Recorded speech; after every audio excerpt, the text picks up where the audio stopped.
존경하는 국민 여러분, 박병석 부의장님과 선배 동료 의원 여러분, 정홍원 국무총리와 국무위원 여러분, 정의당 비례대표 박원석 의원입니다. 이른바 비정상의 정상화가 유행입니다.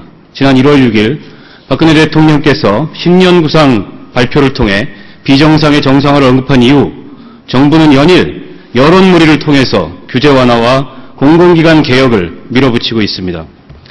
비정상의 정상화 필요합니다.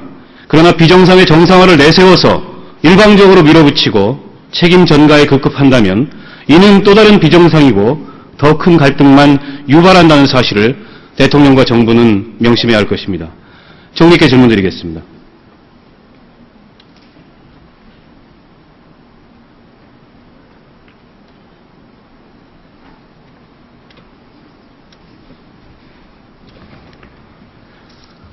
네, 수고하십니다. 총리께서는 행정규제기본법에 따라서 규제개혁위원회 위원장을 겸하고 계시죠? 네. 규제개혁의 법적 근거가 되고 있는 것이 행정규제기본법인데요. 이 법의 목적을 좀 말씀을 해주십시오. 규제를 통해서 방만한 또는 자의적인 어떤 행위를 제한하자는 그런 뜻으로 이해합니다. 제가 좀 더 정확히 말씀드리면 불필요한 행정규제를 폐지해서 국민의 삶의 질을 높이고 국가 경쟁력을 향상하자는 것이 목적입니다. 또한 이를 위해서 국민의 생명과 인권, 보건 및 환경 등의 보호와 식품, 의약품의 안전을 위한 실효성 있는 규제가 되도록 해야 한다라는 것을 원칙으로 명문화하고 있습니다. 2월 5일에 국무조정실 새 업무보고를 보면 의료, 금융, 소프트웨어, 관광, 교육 이렇게 5대 유망 서비스 업종의 규제개혁 내용을 핵심 과제로 담고 있습니다. 총리께서도 그 내용 보셨죠? 네. 그런 내용들이 제가 앞서 말씀드린 규제개혁의 기본 취지와 원칙에 부합한다고 생각하십니까? 네, 지금 무엇보다도 이 규제가 경제 활성화에 발목을 잡고 있다고 생각을 합니다. 그래서 이제는 좀 과감하게 혁파를 함으로 해서 투자와 경제 활성화에 촉진을 기하자는 그런 생각입니다. 제 생각에는 없애야 할 규제는 불필요한 규제이지 필요한 규제를 없애서는 안 된다고 생각합니다. 근데 지금 정부가 추진 중인 규제개혁 내용을 보면 특히 서비스 업종에 관한 규제개혁 내용을 보면 불필요한 규제가 아니라 국민의 건강권과 기본권 보호를 위해서 필요한 규제들을 오히려 골라서 폐지하겠다는 것으로밖에 보이지 않습니다. 가장 우려가 되는 것이 의료 분야인데요. 지금 정부는 의료법인이 배당과 합병, 각종 영리행위를 무제한적으로 할 수 있는 자회사를 설립해서 부대 사업을 확대할 수 있도록 허용하겠다. 이런 계획을 갖고 계시지 않습니까? 근데 총리님 이렇게 되면은 국민의 생명과 건강을 책임지는 의료가 돈벌이의 수단으로, 이윤 추구의 수단으로 전락될 우려가 있지 않겠습니까? 어떻게 생각하세요?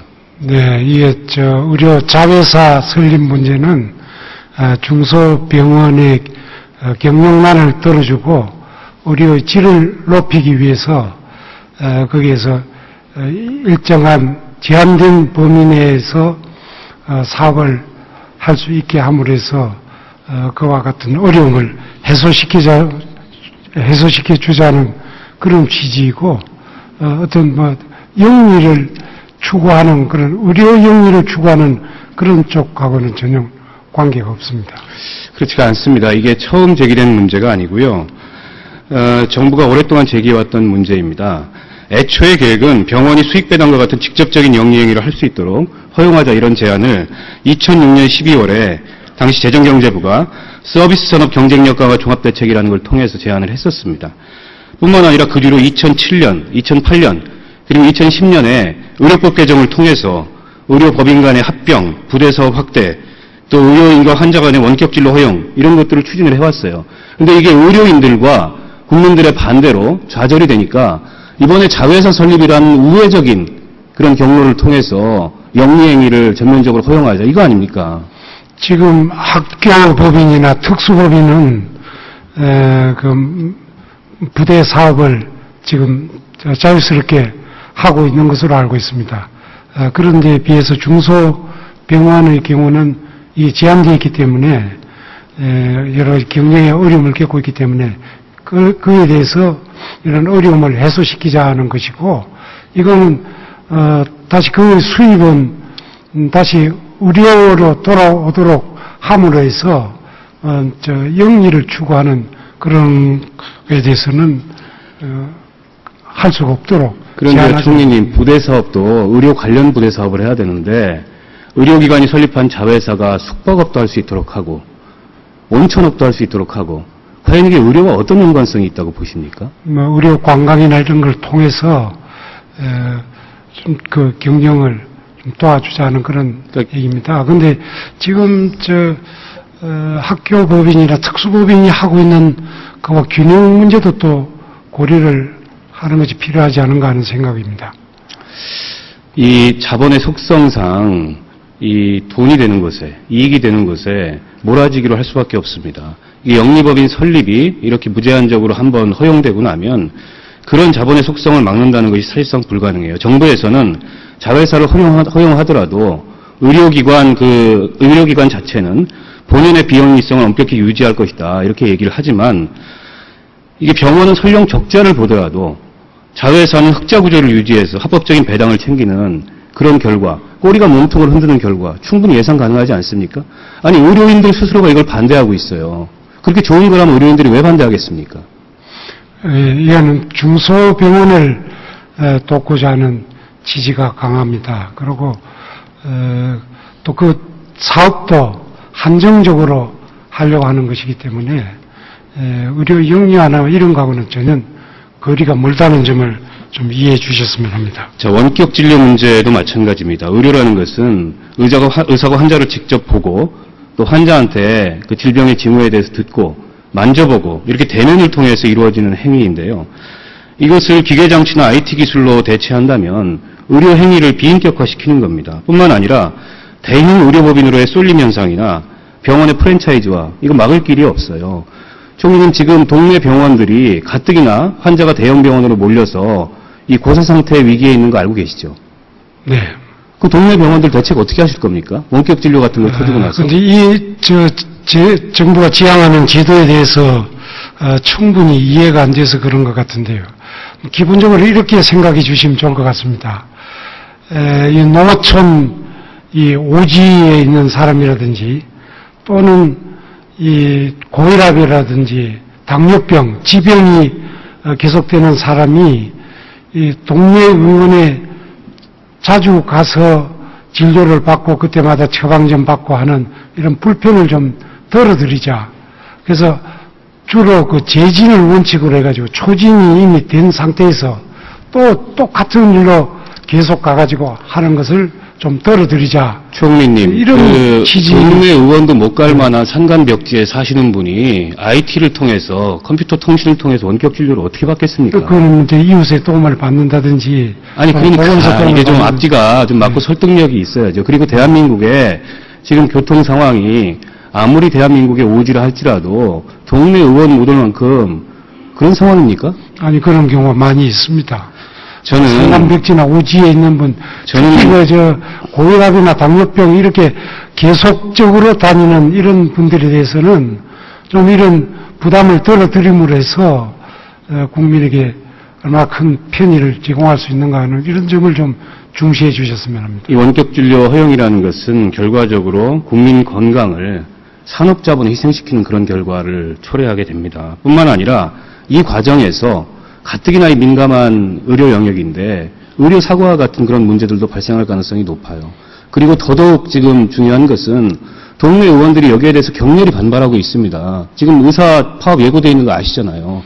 근데 이 문제에 대해서 정부가 정부의 정책 취지를 잘못하는 거다. 이렇게만 말씀하신다 그래서 이게 문제 해결이 됩니까? 오히려 원격 의료를 지금 정부가 지향하는 것은 동네 의원에서 이걸 할 수 있는 그런 방안을 더 생각을 하고 있습니다. 물론 이게 이제 방법이나 또 그 범위 이런 거에 대해서는 앞으로 충분히 논의를 거쳐서 좋은 안을 도출하도록 그렇게 하겠습니다. 의료뿐만 아니라 금융이나 교육이나 관광, 여타 분야에서도 정부가 추진하는 이 규제 개혁이 국민 실생활들에 부정적인 영향을 줄 수 있는 내용들이 많이 있습니다. 그 전면 제거가 좀 필요하다고 보고요. 특히 네. 국회에서 이 법을 통해서 해야 될 것들이 많기 때문에 신중한 논의를 거쳐야 된다고 생각합니다. 네, 수고하셨습니다. 신중하게 하겠습니다. 네. 금융위원장님 나와주십시오.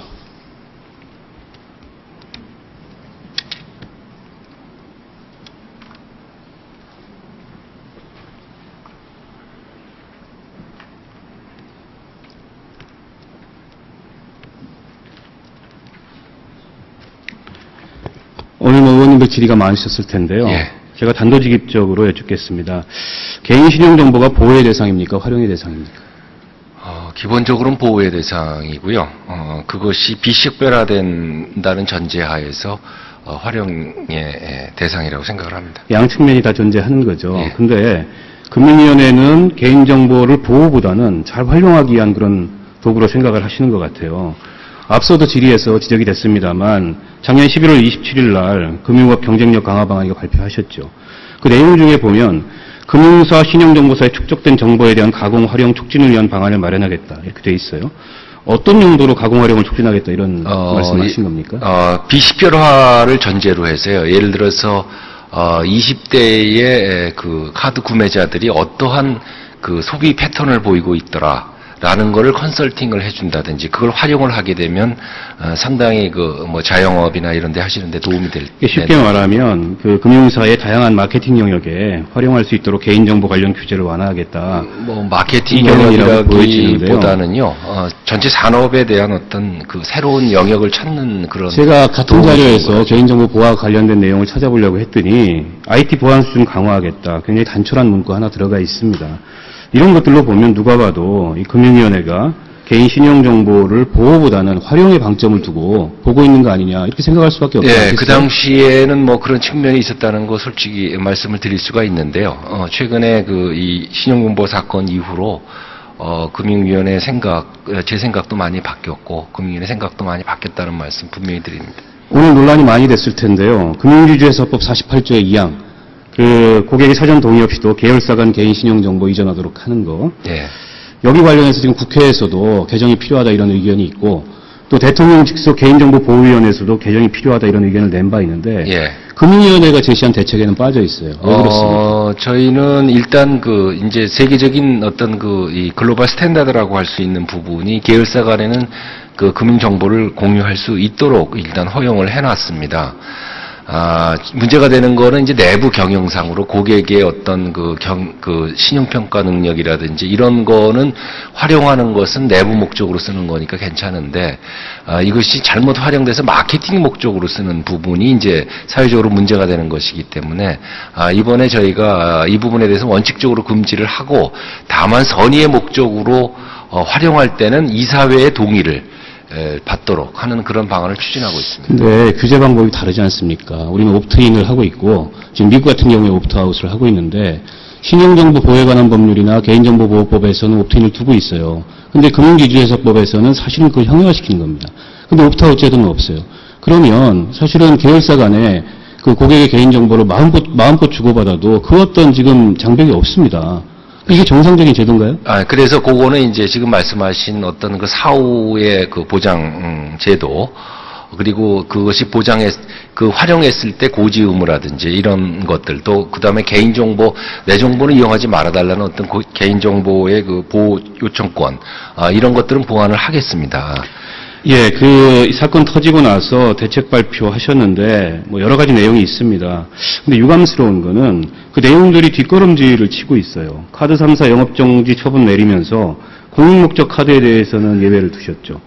또 텔레마케팅 영업제재도 며칠 만에 해제가 됐습니다. 왜 그렇습니까? 그거는요, 그 공익목적으로 쓰는 거, 예를 들어서 복지하고 연결된 이 유일한 카드 제휴회사의 경우에는 예외를 두지 않을 수가 없습니다. 사고 안 치는 회사가 발급해 주도록 하면 되는 거 아닙니까? 아니요, 그거는 다시 제휴를 하려고 그러면 상당히 시간이 걸립니다. 그래서 근데 그 부분이 제가 계산해 보니까 지금 그런 걸 다 해도 한 1.7% 정도만 다시 허용이 되고요. 텔레마케팅은 사실은 그때 국민 불안감이 많았을 때 저희가 불가피한 조치로 했고, 그 전제는 합법적인 정보만을 이용을 하라라는 그런 뜻이었고, 따라서 합법적인 정보가 확인이 되면 시작할 수 있다는 그런 뜻으로 해서 저희가 그 부분에 대해서는 합법 정보가 확인되는 대로 텔레마케팅을 허용하는 쪽으로 그렇게 가닥을 잡았습니다. 저는 이 문제에 대한 대책을 국민들 입장에서 하셔야 된다고 생각해요. 네, 물론 입장에서 하겠습니다. 금융회사들의 영업 측면을 아주 고려하지 않을 수 없는 건 아니지만 지금 그럴 시점이 아니에요. 예, 그래서 사실 이 정도 사고를 쳤으면 해당 금융회사들은 문 닫을 각오로 예, 그렇습니다. 사퇴 수배 노력을 해야 되는데 앞으로는 지금 그래서 너무 안이합니다. 법상 제재 한도의 최고 한도를 그 행정 제재를 하는 겁니다. 네, 아무튼 근본적인 대책을 좀 고민해 예. 주십시오. 수고하셨습니다. 예. 부총리 나와 주십시오.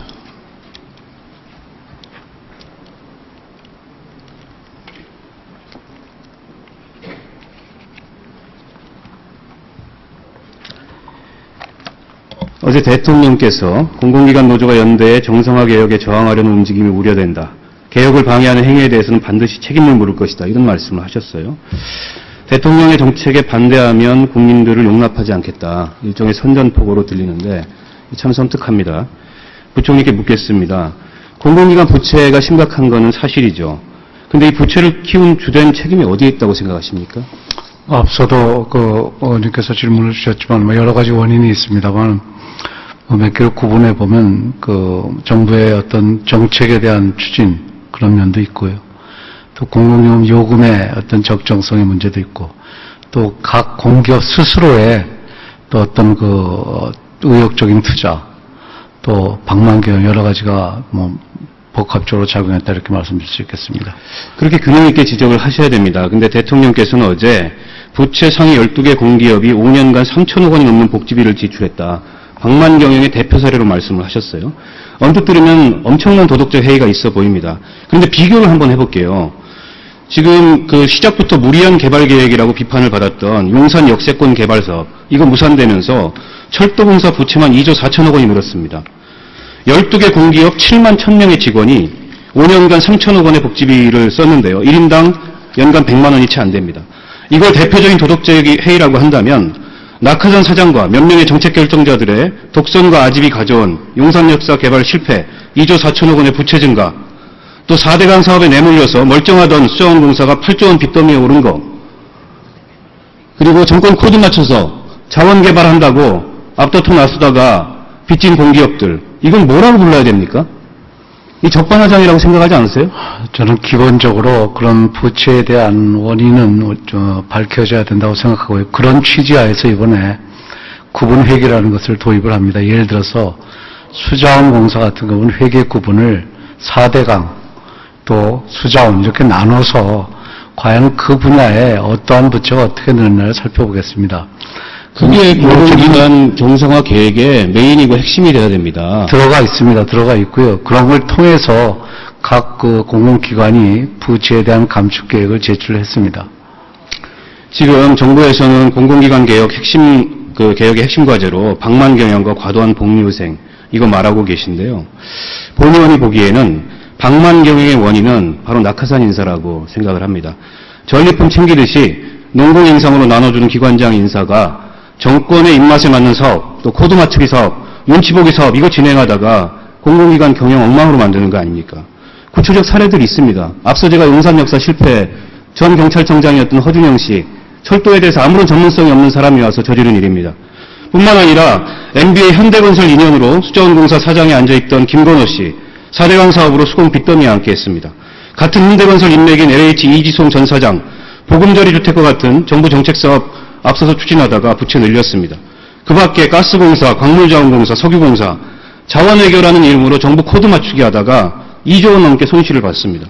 이 정도면 방만경영의 주된 원인이 낙하산 인사라는 증거되지 않습니까? 어떻게 생각하세요? 저는 방만경영의 원인은 전 직원의 책임이라고 생각합니다.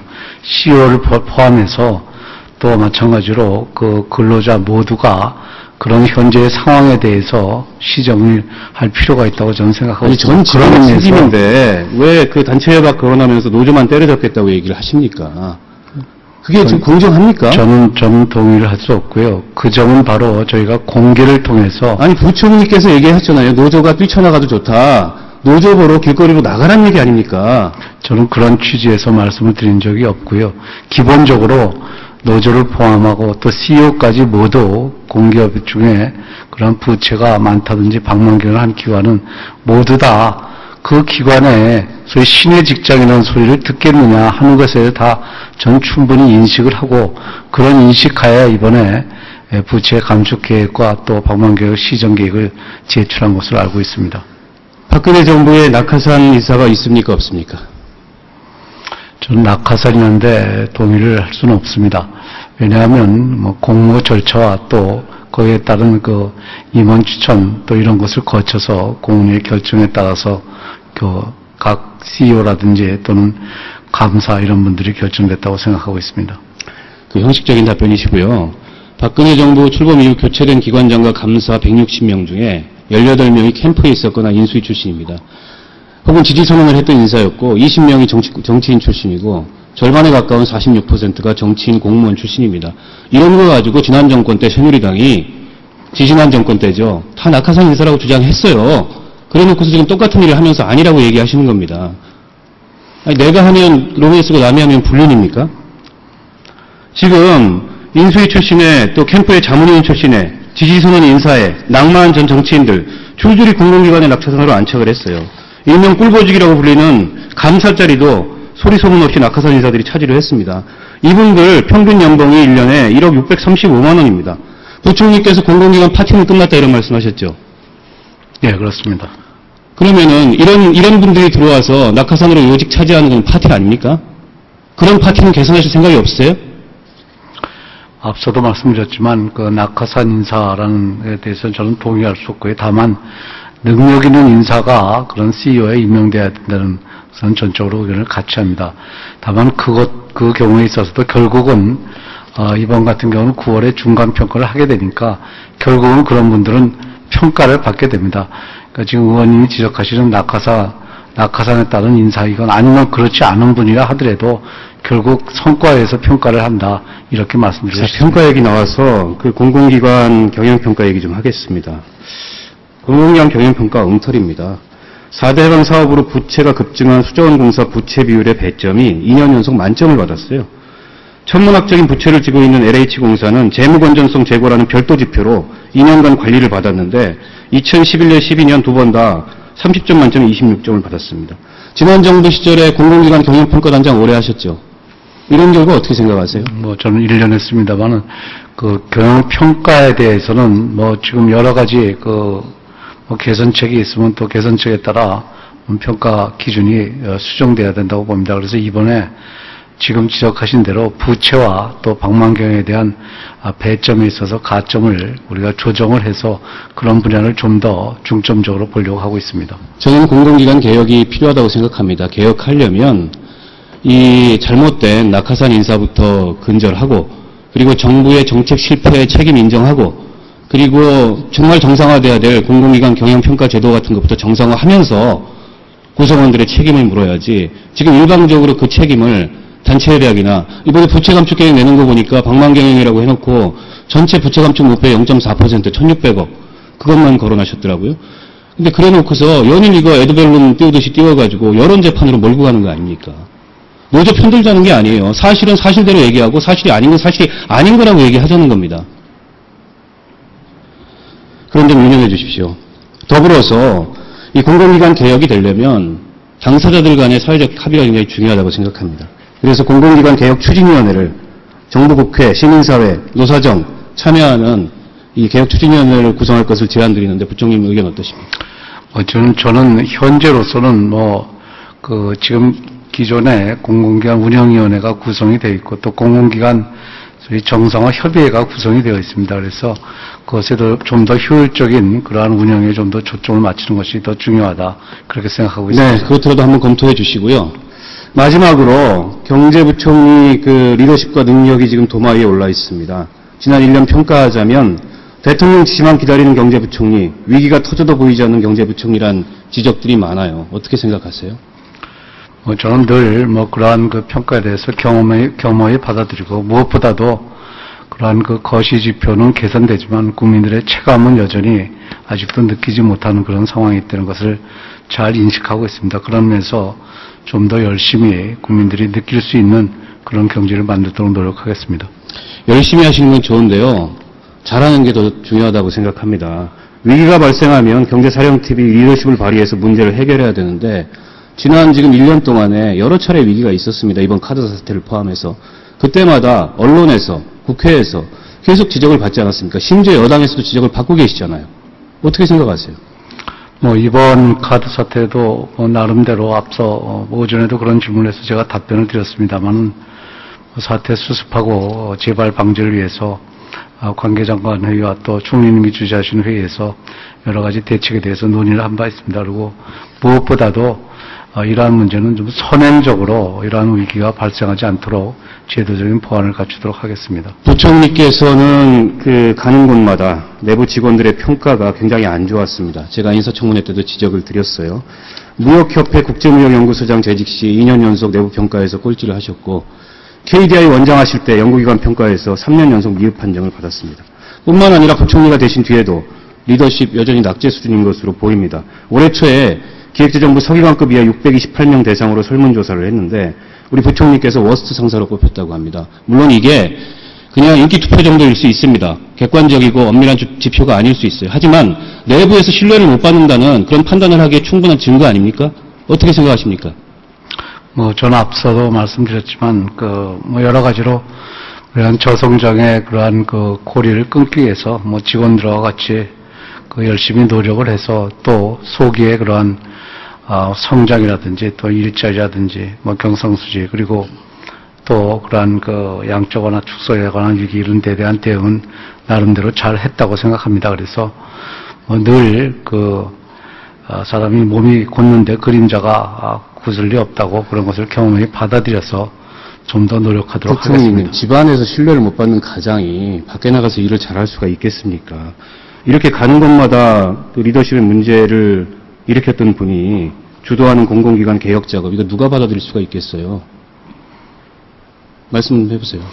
다시 한번 말씀드리지만 늘 비판적인 것에 대해서 또 시정할 점은 지적하신 사항에 대해서는 늘 받아들이고 또 그것을 고쳐가면서 하는 것이 저는 올바른 태도다 그렇게 생각하고 있습니다. 제가 지금 시간이 없어서 일일이 열거를 못했습니다만 대단히 죄송한 말씀이지만 이 정도 상황이라면 부적절한 언행으로 해임당한 윤지숙 장관에 비해서 나을 게 뭡니까? 저는 정부와 대통령한테 부담 주지 말고 차라리 결단하셔서 조치를 정하는 것이 건강한 태도라고 생각합니다. 앞서도 여러 번 말씀드렸지만 최선을 다해서 하루속히 그런 신뢰를 또 회복을 하고 또 경기 회복이 체감될 수 있도록 노력하는 데 최선을 다하겠습니다.